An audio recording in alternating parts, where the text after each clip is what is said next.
पागल खाने में सब पागल डांस कर रहे होते हैं, लेकिन एक पागल साइड पर आराम से बैठा होता है। ये देखकर डॉक्टर समझता है शायद ये पागल ठीक हो गया है। वो उसके पास जाता है और उससे पूछता है, तुम डांस क्यों नहीं कर रहे? तो वो पागल आगे से कहता है, अरे पागल, मैं तो दुल्हन हूँ।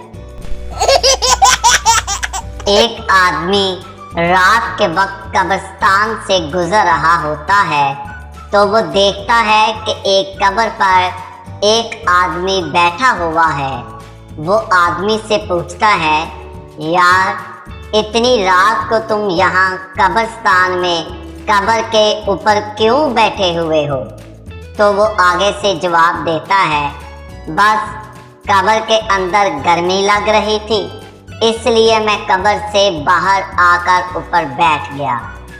बस अब वो शख्स 3 दिन से बेहोश है और उसको 103 बुखार है।